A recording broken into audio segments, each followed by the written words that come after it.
On dit que dans chaque génération, il y a un Mashiach potentiel. Nous savons que le premier libérateur est Moshe Rabbeinu, Moïse notre maître, mais qu'il n'a pu entrer en Terre Sainte. Dieu ne lui ayant pas permis, il a donc apposé ses mains sur la tête de son disciple Yoshua, qui lui a pu faire entrer le peuple en Terre Sainte, sur l'ordre de Dieu. Au fur et à mesure de l'histoire, il y a eu de nombreux Mashiach potentiels. Ne fût-ce que Rabbi Shimon Bar Yochai, l'auteur du Saint-Zohar, l'ouvrage de base de la Kabbalah, qui a été pendant 13 ans dans une grotte parce qu'il a été poursuivi par les Romains et qui a posé les jalons de la mystique juive et qui était tellement saint qu'il disait qu'à lui tout seul, il aurait pu rédimer le monde entier et apporter la rédemption. Mais ce n'était pas encore l'heure.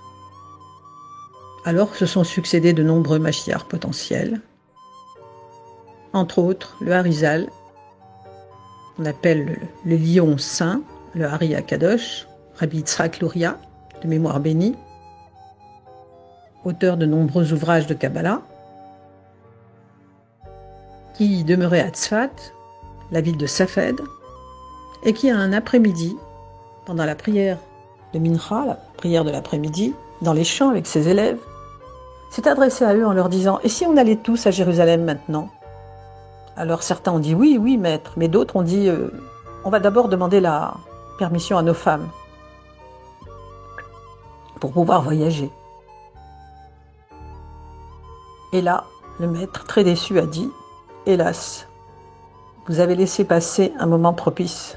Si vous aviez dit oui sans réfléchir, nous aurions eu la rédemption et le Mashiach. » En fait, le Harizal était lui-même le Mashiach potentiel. Il aurait pu donc amener la rédemption au moment qui était propice. Et ainsi, des tas de rendez-vous manqués se sont succédés. Il y a eu bien sûr aussi dans l'histoire de faux messies des gens qui se sont pointés dans le messie. Et c'est pour ça qu'arrivé à l'époque de l'Admour HaZaken, une grande méfiance s'était installée vis-à-vis de cela. Et comme on reparlait beaucoup du Mashiach, de la rédemption, cela a déplu à pas mal de gens et des opposants se sont dressés contre l'Admour HaZaken qui avait écrit l'ouvrage de base de la Chassidoute qui s'appelle le Tanya et dans lesquels sont les bases de la mystique juive profonde à la portée de tous, contrairement à la Kabbalah qui avait besoin d'être étudiée par des initiés, des érudits bien préparés. La Chassidoute, elle, est à la portée de tous, d'un enfant, d'un érudit comme d'un ignorant. Chacun y comprenant ce qu'il est apte à comprendre par son âme, par sa neshama. Donc, c'était ça la révolution, c'était la Chassidoute qui faisait son apparition, contrairement aux doctrines classiques des écoles lituaniennes, froides, qui utilisaient beaucoup le moussar. Le moussar, c'est la morale, l'éthique, et qui consistait à admonester vigoureusement les gens pour leur faire prendre conscience de leur imperfection, qui utilisait de nombreux jeûnes et mortifications pour se laver de leurs péchés, etc. Et tout ça avec une froideur et une rigueur assez triste en quelque sorte. Et voilà que l'Admour HaZaken donne un sang neuf au judaïsme avec sa Chassidoute Chabad. Chabad, c'est l'acrostiche de 3 mots, Chochma, Bina, Da'at. Chochma veut dire la sagesse, qui vient de Dieu. Bina, la compréhension, l'analyse raisonnée. Et Da'at, c'est la conjonction des deux qui donne la connaissance. Donc, la Chassidoute Chabad, contrairement aux autres familles de la Chassidoute, que nous connaissons, la Chassidoute Breslev, etc., elle est basée sur la force de l'intellect qui domine le cœur. C'est le cerveau qui doit dominer les sentiments. Et elle est quand même basée sur une approche beaucoup plus joyeuse du service de Dieu. Dans Chassidoute, on entend le mot chesed, bonté. Un chassid, c'est celui qui veut passer le bien de son prochain avant le sien propre et qui essaye de rapprocher chaque juif de la Torah même les juifs les plus ignorants, même les juifs les plus égarés, même les juifs qui se disent athées ou qui rejettent toute forme de contrainte religieuse. On dit que c'est toujours la main droite qui rapproche et ensuite la main gauche qui repousse. Mais d'abord, aimer son prochain comme soi-même, c'est le fondement même de toute la Torah. Et par conséquent, l'Admour HaZaken, avec son ouvrage le Tanya, a, ainsi dire, bouleversé les habitudes des gens et se sont dressés des camps pour s'opposer à lui, ceux qu'on appelait les mitnaged, c'est-à-dire les opposants farouches à la chassidoute, avec à leur tête le Gaon de Vilna, qui est un très très grand érudit et grand sadique, mais qui lui, de la vieille famille lituanienne, s'opposait complètement à cette nouveauté, un peu suspicieux, pensant que ces gens-là n'étaient pas instruits en Torah, en Gemara, en Torah classique, et pensant que c'était une secte qui n'avait aucun fondement valable de Torah. Et l'Admour HaZaken avait tenté de rencontrer, pour s'expliquer, le Gaon de Vilna, mais il n'a pu être reçu. Par contre, il y a eu une grande controverse dans une ville, la ville de Minsk, où on a convoqué, donc voilà, on a dit qu'on allait convoquer des deux côtés, des deux partis, ceux qui étaient les chassidim, qui étaient partisans de la chassidoute, et ceux qui étaient opposés à la chassidoute, qui allaient débattre et montrer que la chassidoute n'était pas quelque chose de sérieux, etc. C'était le but de la controverse. Le Gaon de Vilna a envoyé ses meilleurs élèves, chacun ayant sa spécialité. Un, c'était la Gemara, l'autre c'était les halachot, l'autre c'était toutes les parties de la Torah importantes, etc. Et ils devaient débattre. Et ça devait se passer de la manière suivante. Or, de l'autre côté, l'Admour HaZaken, lui, Rabbi Shneur Zalman de Liadi, est venu seul pour cette controverse, pour discuter. Et les autres étaient une trentaine contre lui pour lui poser des questions. Alors que ça devait se passer de la manière suivante. Eux devaient poser des questions, ils devaient répondre, et ensuite lui devait poser des questions, et eux devaient répondre. Alors ils ont commencé à poser leurs questions, une à une, et l'Admour HaZaken y a répondu brillamment, avec une maestria remarquable, qui a laissé bouche bée tous les auditeurs. On était venus des quatre coins de la ville et des environs pour écouter cette controverse, et les gens étaient merveillés par les réponses sages et empreintes de connaissances, de réflexion et d'analyse de l'Admour HaZaken. Il montrait une connaissance encyclopédique de la Torah, mais avec une finesse, une profondeur qui n'avait d'égal que son humilité. Il a répondu aux 30 questions qu'on lui a posées, avec une maestria, à tel point qu'il en a été applaudi. Et enfin, lui, il a dit à mon tour de vous poser une question. Il a posé une seule question, et personne n'a su répondre. Alors, ils étaient tellement embarrassés qu'ils ont commencé à dire « Oui, on ne peut pas répondre parce qu'on est fatigué, on a jeûné, parce qu'ils avaient jeûné pour se préparer. » Oui, bien sûr. Alors il a dit « Je vous laisse jusqu'à demain », mais le lendemain, ils n'ont pas su davantage répondre. Et là, il a dit « La question que je vous ai posée, c'est celle que j'ai posée à mon maître, le Maguide de Mezrich, la première fois que je l'ai vu, et il y a répondu de telle et telle façon, avec brio.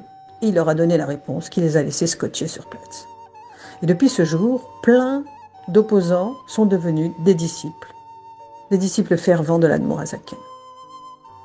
Alors, après la publication de son Tanya, en 1797, l'Admour HaZaken a été l'objet donc d'une accusation et il a été mis en prison dans une cellule minuscule où il n'avait même pas de fenêtre.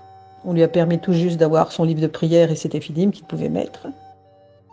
Et il ne voyait même pas le jour. Il avait droit à un quignon de pain et une cruche d'eau. Et d'ailleurs, il a fait la grève de la faim jusqu'à ce qu'on lui apporte de la nourriture cachère. Et il était questionné chaque jour, on l'emmenait en bateau, traverser le fleuve pour répondre à des questions. Parce qu'on le prenait pour un espion qui ramassait des sommes d'argent pour les envoyer en Terre Sainte où il y avait l'Empire ottoman, et on pensait qu'il allait lever une armée avec l'Empire turc, avec le gouvernement turc, pour renverser le tsar. Or, ce n'était pas ça du tout. Lui, il envoyait de l'argent pour soutenir les chassidim très pauvres qui étaient en Terre Sainte et qui se trouvaient à Kfar Chabad. Donc, un jour, pour donner un peu la dimension du personnage, un jour, un ministre du roi, a été chargé par le tsar d'aller voir à quoi ressemblait ce curieux personnage dont on parlait beaucoup, comme d'un homme saint. Il arrive sur le pas de la porte, il toque, il ouvre et il trouve l'Admour Hazaken en train de faire sa prière, sa Hamida, la prière qu'on fait debout et silencieusement. Il est auréolé d'une lumière, il a un aspect tellement saint qu'il en est complètement bouleversé, le ministre. Il attend que Rabbi Schneur Zalman ait fini sa prière, et ensuite, avec beaucoup de douceur, il dit « Je vois que vous êtes un saint homme.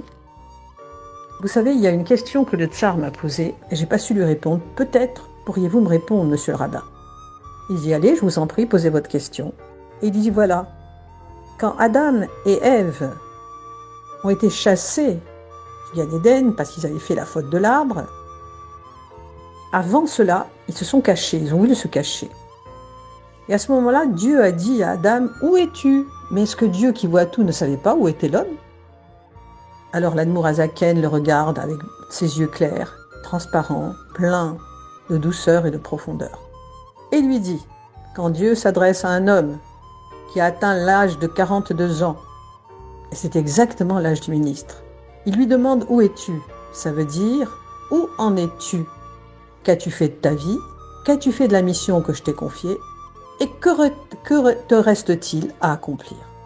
Le ministre a été littéralement émerveillé par cette réponse qu'il a pu transmettre au tsar, qui lui aussi a trouvé la réponse subtile, et a dit « Moi aussi, je vais aller voir ce curieux prisonnier. » Et le tsar s'est déguisé en moujik, c'est-à-dire en paysan, avec une casquette, une grosse ceinture, et il est rentré lui aussi, il a toqué, est rentré dans la cellule. Et au moment où il est rentré, l'Admour Hazaken, qui était assis en train de lire des Télim, s'est levé et a marqué beaucoup de déférence au tsar. Alors le tsar lui a dit « Mais pourquoi est-ce que tu te lèves devant moi? Je ne suis qu'un moujik. » Alors il lui a répondu « Votre Majesté, on dit dans notre Torah que la royauté céleste est semblable à la royauté terrestre et que par conséquent, quand je vous ai vu, il émanait de vous une telle majesté que je savais à qui j'avais affaire, que j'avais affaire au tsar. » Le tsar a été évidemment émerveillé et ça a contribué largement à la libération du saint Admour Hazaken. Il y a de nombreuses anecdotes encore qu'on peut raconter à son sujet, mais il y a une chose qui est particulièrement bouleversante. L'Admour Hazaken avait 3 filles, dont l'aînée était Freida et la deuxième Déborah Léa, la troisième Rachel. Et Déborah Léa était une femme très intelligente. Elle venait de se marier, elle avait un petit garçon de 3 ans qui deviendra le 3e rabbi, justement, le Tzemar Tzedek. Et elle a compris, elle a entendu des paroles comme quoi son père était l'objet d'une accusation et qu'il allait probablement ne pas survivre à cette année, qu'il allait passer l'année, qu'il allait mourir, quoi. Et à ce moment-là, elle a convoqué un tribunal rabbinique et elle a dit « Je prends sur moi le décret qui frappe mon père, je donne ma vie pour lui parce que lui, il est trop précieux pour ses chassidim et pour faire venir la délivrance future, pour qu'on le laisse partir. Alors je donne ma vie pour lui et surtout, ne vous y opposez pas. J'ai pris ma décision. » Effectivement, au moment de Rosh Hashanah, la nouvelle année, son père s'approche d'elle pour lui souhaiter que tu vives pour une longue et belle et douce année. Elle lui met le doigt sur sa bouche et lui dit « Père, chut, taisez-vous, que vous soyez inscrit pour une belle et douce année. » Et là, il a compris que sa fille donnait sa vie pour lui. Voilà un aperçu du premier rabbi de Lubavitch, le saint Admour Hazaken, Rabbi Schneur Zalman de Liadi, qui est enterré à Haditch, dans le cimetière, et à côté de lui repose sa fille Freida.